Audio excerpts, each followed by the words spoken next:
Hello, I'm Alim Jayda and welcome to this episode of Released Voices, the series dedicated to amplifying underrepresented voices and authentic stories. Today I'm speaking to Phoenix Stone, a 20-year-old transgender man. The charity Stonewall estimate there to be about 600,000 trans and non-binary people here in the UK, but the process of legally changing your gender is often intense, complex and harrowing, likely to take several years. But why does it take so long? What are the implications to both physical and mental health, and are there other options to pursue?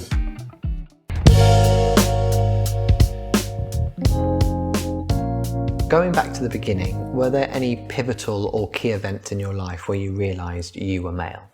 I don't think there was any one specific point where I was just like, I think that I am male. I think it was more like I remember one time I came into London with my friend and I remember using a pair of socks as a packer to kind of create a bulge and just like feel more comfortable in myself. And I hadn't told anyone, but I remember just being on a tube and telling him, just being like, hey, I have a pair of socks in my underwear right now. And he was like, oh, why is that? And then that's kind of what made me think. I was like, oh yeah, wait, why did I do that actually? In year 11, I came out to a friend that I wasn't that close to. I wouldn't have normally said that kind of stuff to, but I remember telling him, like, I think I might be a guy. I think I might be a trans guy, and then didn't mention it for another 2 years. And then I came out to everyone. So it was just little moments of it coming through into like the front of my brain and having to expel that almost, or kind of have that expression outwardly. So it sounds like it was instinctive. Yeah, it was never something that I kind of looked at label-wise initially. It was more just, I need to do this thing to make me feel comfortable, and this doesn't make me feel comfortable, I guess. By seeking out, kind of people who were having similar experiences to me, maybe people who were further along in a transition, and being like, there's a name for this. There's people who also experience this. There's a whole community of people that I identify with and can support me in that kind of journey, I guess. And what reaction did you get when you told your family and friends? I'm personally very lucky. I have such a supportive family. My mum, I came out to a few times. I first came out to her as, bisexual a long time ago. And then non-binary when I was kind of like in between, trying to work out what exactly I was feeling. She's always been very supportive. There were, of course, questions about like, are you sure this is what you want? Are you sure like all of this, which I think is important. Like it's definitely important to make sure that your child, wants what they're saying they want. Did you make the decision to transition by yourself or with your mum and family and friends? When I first came out, it was like, well, how far do you want to go with this? Like, do you need to transition? What kind of steps do you need to take socially or medically?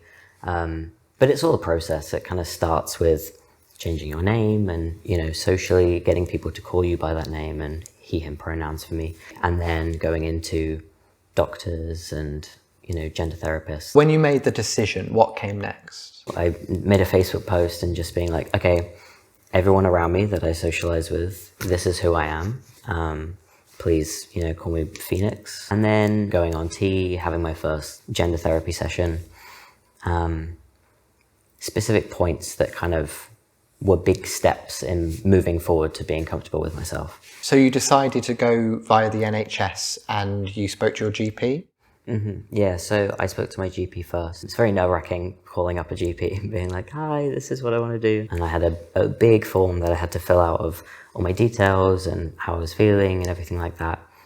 And then my doctor would send that off as a referral to the clinic that would then have me in a waiting list. And how long was the waiting list? It would be years. Years? Yes. There are various clinics and stuff throughout, but there's only, one kind of route that you can go down. It's not like you can be like, oh, mental health clinic, and they also deal with dysphoria, and they also have knowledge of gender things. And how did it impact your mental health, knowing you could be waiting for years? I just remember crying, because that's, when you come out, there's so much emotion around, oh my God, these people accept me or they don't, or a lot of heightened emotions around that whole topic. I'm being told that something is going to be so far out of reach. So knowing it would be a long wait and having the impact on your mental health, what did you decide to do? I decided to save up money and try and go through private services because I knew that their waiting lists were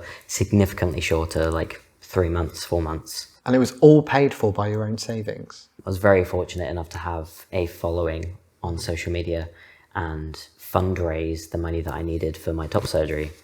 And I'm so forever grateful for that. That changed my life. That's amazing. How much did you raise? Top surgery was 6,000, just over 6,000, I think, £6,000. But I raised just over half of that. And my mum managed to give me some money for Christmas.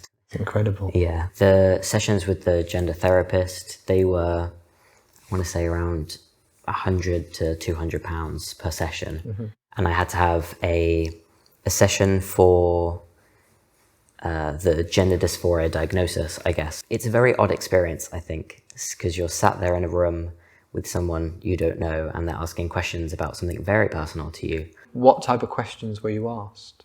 When do you have this discomfort? Like, explain the discomfort to me. And then it ranges from that to, have you tried living as a masculine woman? Have you attempted to alleviate that feeling in yourself through other means? Which at the time are very uncomfortable questions.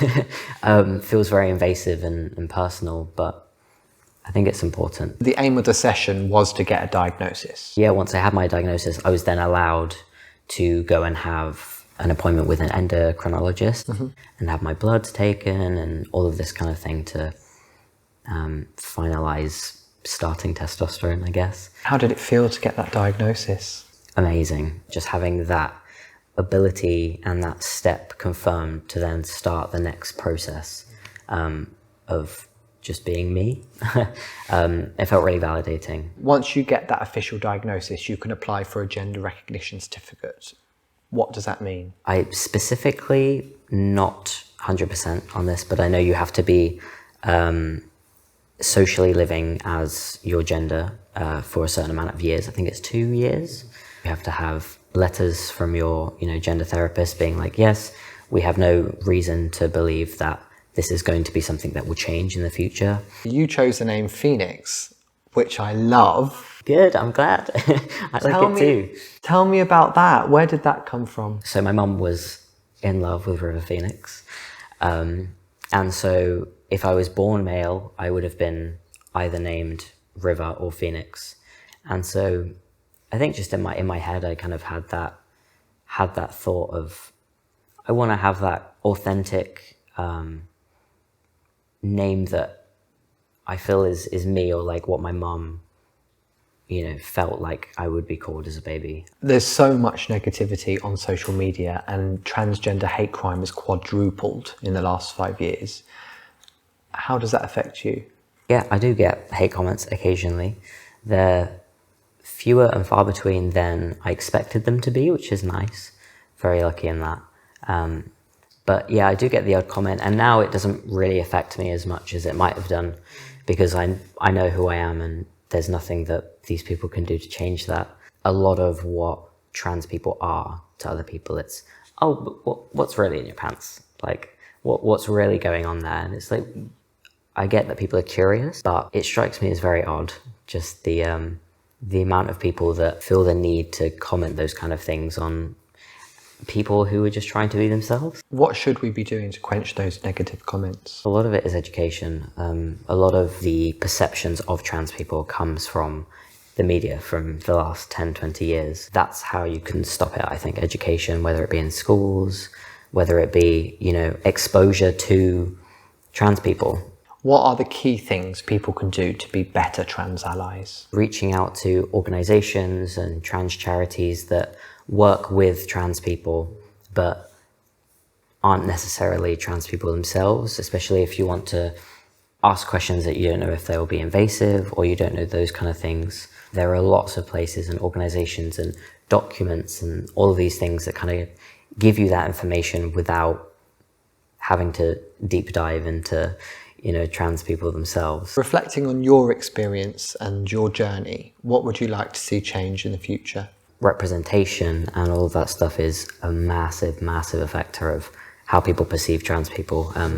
Like I was talking about with TV shows and things like that, having trans people not be either the butt of the joke or, you know, something to be poked and prodded at and see what's, like, what is this? It's like, well, you can ask those things without having it as some sort of like curious thing to look at.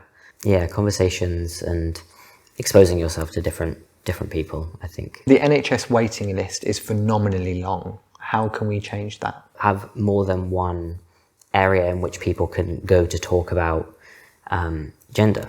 Having the one specific area in which everyone can go to talk about gender. It's a massive concentration of people for, you know, not very many options of what they can do or how they can access those kind of things. If you couldn't have paid those private rates, what would the impact have been on your mental health? I honestly don't know.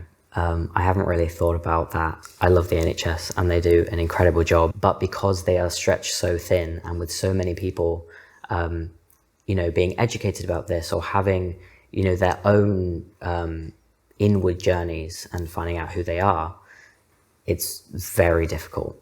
And it takes a long time, and time that not everyone has, and time that not everyone, you know, can afford to be waiting for something that just makes them feel comfortable inside, you know. For anyone watching that can really empathise with the journey that you've been on, what would you like to say to them? Stick it out, hold on, because even if it's such a big thing now, it might not be in a few years' time. And it is a massive journey in yourself. It's a massive, you know, you've got to think introspectively and think, how comfortable, you know, am I? How comfortable do I want to feel? What can I do to solve those things? And in that time that you're waiting, you can really have those discussions with yourself and find a community.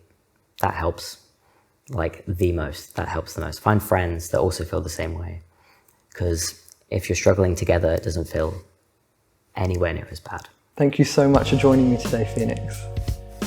Thank you. Be sure to follow, like, and share this video, and keep watching for more Released Voices.